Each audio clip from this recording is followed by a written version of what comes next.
this afternoon. I have the pleasure of introducing Dr. Heidi Loshbaugh. She is Dean for Math and Science at the Community College of Denver, located on the Auraria campus.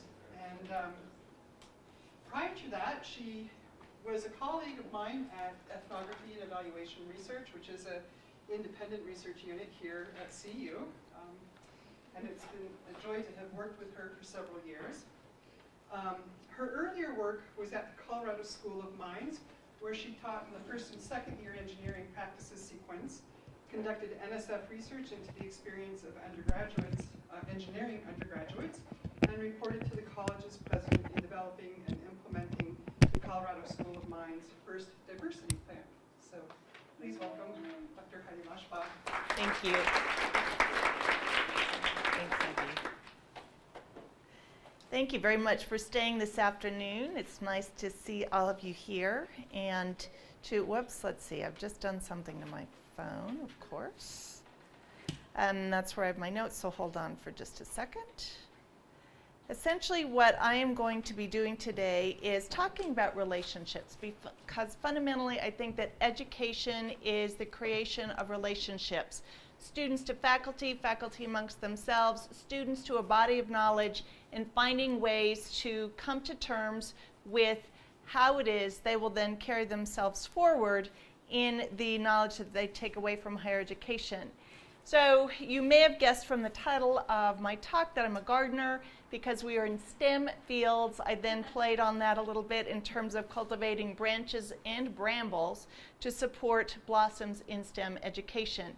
So in terms of relationships, something that helped to shape my thinking was the fact that my mother came to visit this week, and my children were on spring break. She came to visit, spend some time with me and with my children, and she reminded me of some of the strong relationships that I have to STEM background, and also to, at that time was called junior college, when I had two uncles and a cousin, all of whom were born into Colburn, Colorado. If you don't know where Colburn is, it is about that big in western Colorado. These were three young men, all first generation, all post-war babies, and they found their way into Mesa Junior College, which has now recently become Colorado Mesa University. At that time, it was the primary junior college on the western slope, and these were three young men who were all first gen to college. My grandfather was a 6th grade graduate, and he worked his entire career as a farmer and then as a construction laborer. And so the fact that his son and his nephews went to college, that is something that was fairly striking for the family. At Mesa, they paid their way through by working through the summers and then going to college in the fall and in the spring. One of them became a STEM educator. He was a math professor at a community college and also was a high school math faculty. Another became an engineer. The third became a physician. But if you think in terms of three different families, all of whom were first gen to college, coming out of significant rural poverty, finding their way to a junior college and then to STEM transfer programs across the state, then going on to substantive STEM careers, engineer, physician, STEM educator. That to me describes some of the potential of what a community college can do, and essentially creating the foundation of a middle class. I've said my entire life that I really think education is transformative. If we don't have that kind of transformation, we don't have the ability of creating a strong middle class. And if we then look at what community college can play, the sort of role that it can play in contemporary society for first generation families, whether it is for students of color who are needing to pursue community college because their families do not have the financial resources to support them, or if it is for more and more middle class families who have been priced out of 4-year education, we can look to a community college as a place where we can continue to fuel the middle class. If we look at what is happening in that transformation of middle-class generator and the erosion of that capacity, then I would suggest that community colleges are really important in providing that need. However, for those of you who were here earlier today, you might have heard Anna Gold describe NSF when she had put a request for funding regarding whether or not community college students could do research. The NSF response was community college students can't do anything that sophisticated. And she went on then with several students, 7 students last summer, 2 of them from Community College of Denver, to prove that in point of fact, community college students can do that kind of work. They just need to be given the opportunity. And so there is work in reshaping the perspective of what it is that community colleges can do, and that, I think, is part of why we are here today. And I will tell you that inevitably when I give a talk of any kind, I'm going to make someone mad. It's sort of what I do. So I start out with that as one of the propositions, and when you get mad, raise your hand, push back, and that's where the conversation begins. Because I think with any of the work that happens with this transformation of how do community colleges become part of the fabric of universities and fuel STEM transfer, it is beginning to think differently, and sometimes to think differently you have to get mad. So essentially then, one of the things that I would like to spend a little bit of time with is the value proposition that community colleges bring and how that can be a resource for your institutions. At one of the metropolitan community colleges in Denver, I have a dean colleague who's a doctorate in mathematics, taught at 4 years, did research at 4 years, and then decided that community colleges were really the way that he wanted to go. And he told his 2 sons, who could have gone anywhere in the nation to university, if you will start at a community college, and if you will do your first 2 years there, I will pay you in cash the difference for your tuition, and you can do whatever you want with that cash. And both of his sons took him up on that. Now both of them are in STEM graduate schools finishing their degrees. But that is one example of the value proposition that a community college can bring. Another example is with my own son, who just turned 13 and came home a few days ago and said, "Mom, you know, in math club there's this dude. And the dude is finishing his associate's degree, and he hasn't even finished high school yet." And I said, "Yes, Samuel, I know about that. It's called concurrent enrollment." And he's doing his concurrent enrollment at Community College of Denver. And he said, "No, Mom, the dude is doing it at DCIS, where he goes to school." I said, I understand that, but the college he's graduating from will be CCD. And he said, "Mom, I want to do that." And I said, "That's great. I'm glad you want to do that." And I was also extremely glad that that message didn't have to come from Mom, because that means there's likelihood of it sticking. And so the fact that there is this potential for students to come out of high school and to have completed their associate's degree is another place that we can help to prepare. Then when students like my son, whom I anticipate will either go into law so that he can keep arguing with people, or go into science where he has a very rigorous, inquisitive mind, he will have a couple of years under his belt, and then the money that he has saved will go toward his graduate education, whatever that looks like. However, if you were looking at some of the value proposition, because community colleges are open access institutions, it means that we receive students who are all over the map. And part of the job that we have to do then is prepare them to do the work that needs to be done in terms of higher education, because we are both open access and we are institutions of higher education. As something that has been interesting for me, in the past year, I have taken on responsibility for a team of faculty at Community College of Denver who in their prior iteration, in their prior reporting structure, were in the developmental education unit. And I did a workshop with my team in the fall, and the responses that I got from them in terms of their professional aspirations for the year, I could tell almost to a person, although no one signed his or her name, I could tell who had been reporting in the developmental education unit and who had been reporting in the transfer unit. Because the transfer unit had responses like, my goal is to develop a new class in this type of science so that we can have stronger relationships for our students who transfer. And the folks who had been in the developmental education unit had responses like, I want to keep providing opportunities for urban poor to be able to advance their lives. And I thought, you know, I agree with both of you. You both are right. But what we have to do is find a shift, and the shift that I have been focusing on with my team is the movement from what in the past has been turnstile education, and community colleges often have been vulnerable to the turnstile. So our tuition is the major driver of our funding. So we bring students in, they stay for a while, they go out. Someone else comes in, they stay for a while, they go out. But that is not really helping those students necessarily, and it is not fundamentally fulfilling the mission of higher education that community colleges have. So part of what CCD as a college and others across the state are working toward is what I'm now calling the escalator model, where students get on and we find ways to help them rise to the goals that they have for their education.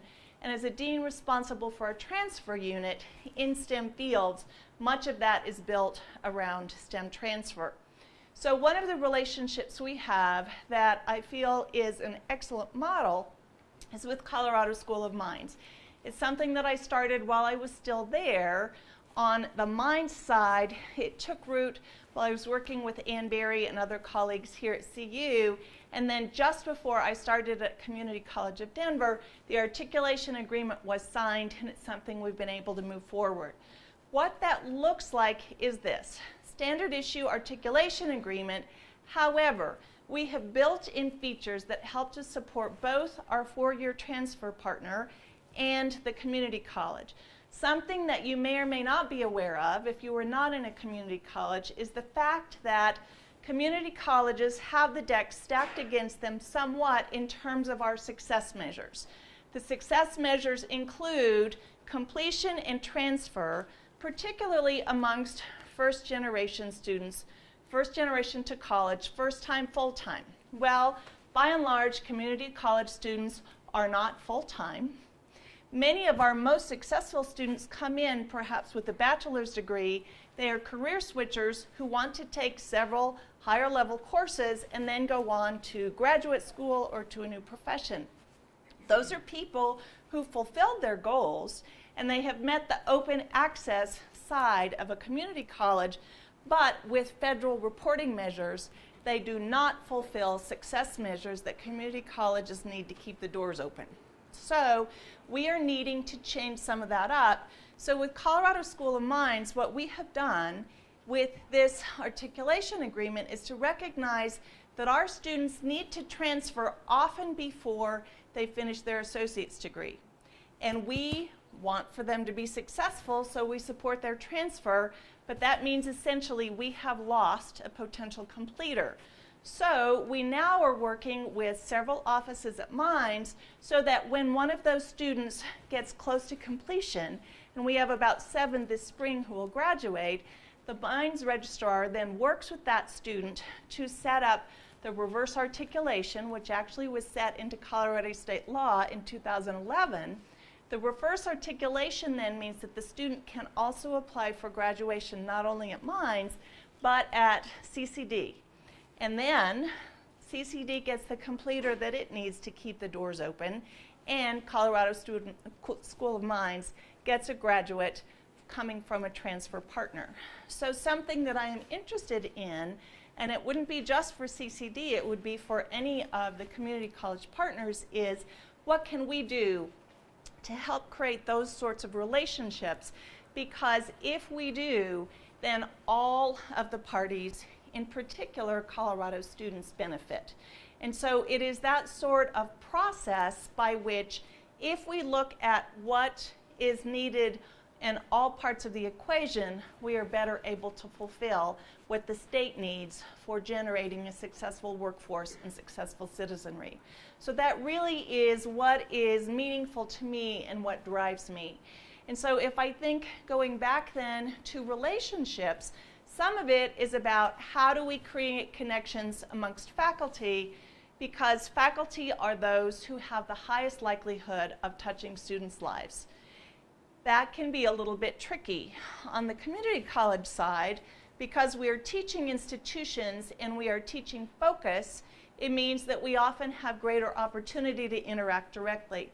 Many of my classrooms are capped at 24 because that is the lab size, especially for our OSHA-governed labs. So 24 students, pretty easy to start to develop a connection, unless, as many of the faculty do in my center, they're teaching 20 or 21 credits a semester.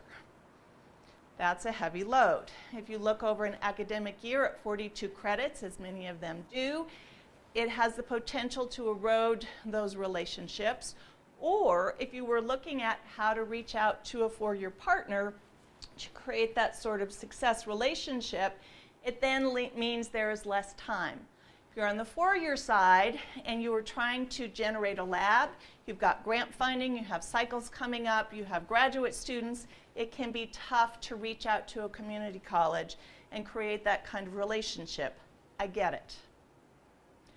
But that is how we have been doing business, and if we don't change it up, we are going to keep getting the same result. And so part of my challenge then is to figure out how to shift those relationships, because I think fundamentally it is those kinds of connections that can make a difference. In one of the earlier talks, I was interested in hearing that some of the applications that CU has received, there's not really very adequate recognition of professional communication. So the punctuation may not be there, capital letters may not be there, it might look like a text. Well, guess what? It essentially is a text. And that in part is, for those of us who spent years and years and years being drilled into the expectations of what publishers want when we are submitting a journal article, it's very different than how our students are communicating. So there's an aspect of it that is generational. There's an aspect of a culture that is shifting around us. About 2 weeks ago, I heard a linguist describing text and how it is really shifting English. It is part of an organic process that we are seeing unfold. Language is developing right before our eyes, 40 characters at a time sometimes. And so to recognize that our students need acculturated into that, how can CU get the kind of applications that it wants? In all likelihood, by touching the community college faculty who will be helping those students apply so that they know what it looks like.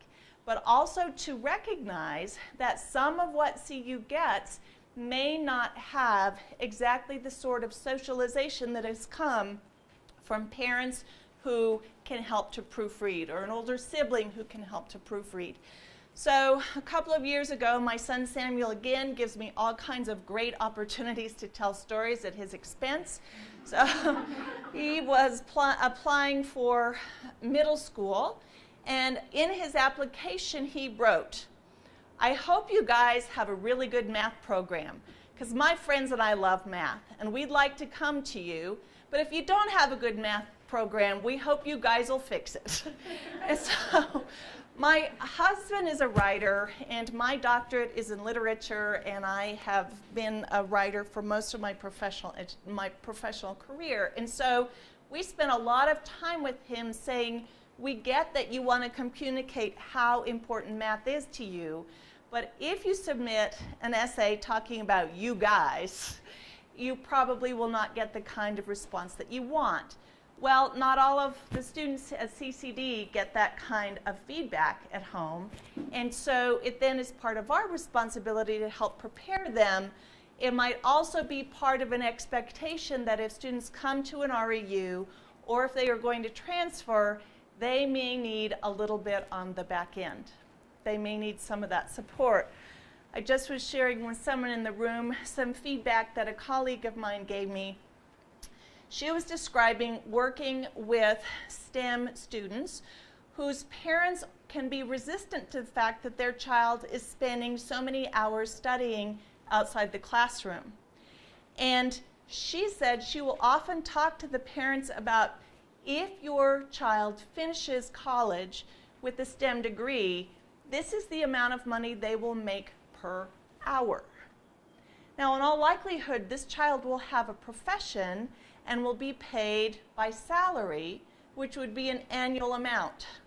But the parents are not working in professional jobs that are paid by salary. So you find a way to speak to your audience and to recognize that your responsibility is to help educate them. The brambles of working with community college students is sometimes they have been bumped around. Oftentimes your first and second and third year students at CU have been bumped around too. But at community college, some of the bumps may have been bumpier. And so connecting to critical resources, whether it is to the psychology surface, whether it is to first generation support here at CU, creating cohorts, creating relationships, finding ways to get a student plugged in.